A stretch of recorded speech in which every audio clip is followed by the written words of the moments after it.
بسم اللہ الرحمن الرحیم۔ پرتگال جاب سیکر ویزا جو ہے اس کے حوالے سے پاکستان میں بے شمار لوگ جو ہیں وہ ویڈیوز بھی بناتے ہیں، اور بے شمار لوگ ہمیں بھی ڈیلی بیسس پہ ٹیکسٹ کر رہے ہوتے ہیں، واٹس ایپ کر رہے ہوتے ہیں کہ اس کے بارے میں ہمیں آگاہ کریں کہ ہمیں ویزا کیسے ملے گا، ہم کیسے پرتگال جا سکتے ہیں، اور کس کس کیٹیگری میں ویزے موجود ہیں۔ میں آپ کو کچھ چیزیں جو ہیں وہ بالکل کلیئر آپ کو بتاتا ہوں تاکہ آپ لوگوں کو کوئی ذہن میں کوئی ڈاؤٹ نہ رہے۔ پرتگال جاب سیکر ویزا دو طرح سے پاکستان میں ہو رہا ہے۔ ایک یہ ہے کہ وہ لوگ جو پرتگال میں موجود ہیں وہ وہاں سے جاب ویزا لیتے ہیں اور یہاں پر پاکستانیوں کو دیتے ہیں، اور اس میں یہ ہے کہ وہ ان سے اپنی مرضی کے پیسے چارج کرتے ہیں۔ کوئی 25 لاکھ لیتا ہے، کوئی 30 لاکھ لیتا ہے، کوئی 40 لاکھ لیتا ہے، لیکن اس میں بھی کوئی ویزے کی گارنٹی نہیں ہوتی۔ اس میں ویزے کی گارنٹی اس لیے نہیں ہوتی کہ وہاں سے تو ویزا ایشو کروا دیتے ہیں یا جو بھی انویٹیشن یا اس سے ریلیٹڈ ڈاکومنٹس ہیں، لیکن یہاں پاکستان سے جب آپ اپوائنٹمنٹ لے کے فائل سبمٹ کرتے ہیں تو اس میں ضروری نہیں ہے کہ 100% ویزا ملے۔ تو ایک تو میں وہ تمام لوگ جو لاکھوں روپے خرچ کر رہے ہیں یا کرنے کی سوچ رہے ہیں پرتگال ورک پرمٹ کے حوالے سے، میری ریکویسٹ یہ ہے کہ ایسا کوئی کام نہ کریں، یہ آپ کے پیسے جو ہیں ضائع ہونے کے چانسز بہت زیادہ ہیں۔ میں یہ نہیں کہہ رہا کہ کام نہیں ہوگا، لیکن آپ سمجھیں کہ 80% تک رسک ہے آپ کے پیسوں کا، وہ لوگ جو لاکھوں روپے میں یہ ویزا لے رہے ہیں۔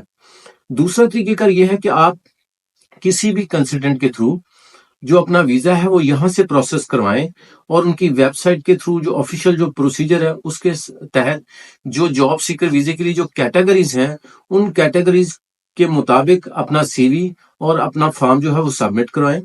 اس کے نتیجے میں آپ کو ایک کنفرمیشن لیٹر جو ہے وہ مل جاتا ہے، اور میں بہت سارے ایسے لوگوں کو بھی جانتا ہوں جنہوں نے وہ 10-15 لاکھ میں وہ کنفرمیشن لیٹر جو ہے وہ انہوں نے بیچاروں نے خریدے ہیں، کیونکہ ہمارے لوگوں کو انفارمیشن نہیں ہوتی۔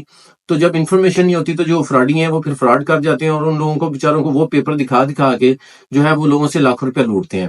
تو اگر آپ کسی کنسلٹنٹ کے تھرو وہ پیپر جو کنفرمیشن کیا ہے وہ لیں گے تو یقیناً آپ اس میں کنسلٹنٹ کی جو کنسلٹنسی فیس ہے وہی یقیناً پے کریں گے۔ تو پہلا جو حل ہے اس کا وہ یہی ہے کہ آپ لیگل طریقے سے پاکستان سے اپلائی کروائیں، جو جاب کیٹیگریز ہے اس میں دیکھیں، بتائیں اپنے کنسلٹنٹ کو کس کیٹیگری میں آپ نے اپلائی کرنا ہے۔ اس میں بے شمار کیٹیگریز ہیں، اس میں لیبر کے تقریباً سارے کام ہی آتے ہیں۔ اس کے بعد اگلا سٹیپ ہے آپ کا اپوائنٹمنٹ لینے کا۔ اپوائنٹمنٹ جو ہے وہ اس کی کافی مشکل ملتی ہے۔ دو طریقے ہیں اپوائنٹمنٹ لینے کے، یا تو یہ ہے کہ آپ بہت زیادہ پیسے خرچ کریں اور اپنی اپوائنٹمنٹ لے لیں، جس طرح کی بہت زیادہ ریٹ چل رہا ہے۔ دوسرا طریقہ کار یہ ہے کہ یا تو کنسلٹنٹ یا آپ خود ڈیلی بیسس پہ دوسرے یا تیسرے دن جو ہے وہ آپ ای میل کریں ایمبیسی کو، تو اس میں بہت سارے لوگوں کو جو ہے وہ اپوائنٹمنٹ مل جاتی ہے۔ لیکن اپوائنٹمنٹ جب مل جائے گی تو پھر بھی آپ نے اس کے ساتھ اپنی فائل تیار کروانی ہے۔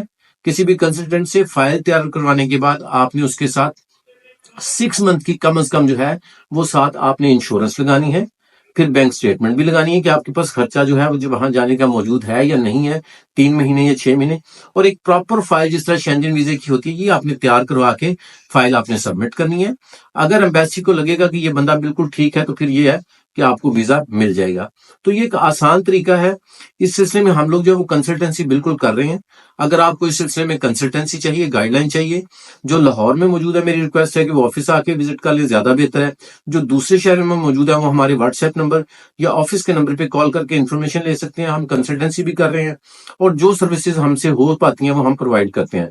تو اس سلسلے میں مزید اگر کوئی انفارمیشن چاہیے تو آپ کانٹیکٹ کر سکتے ہیں۔ بہت شکریہ، دعا میں یاد رکھیں۔ اللہ حافظ۔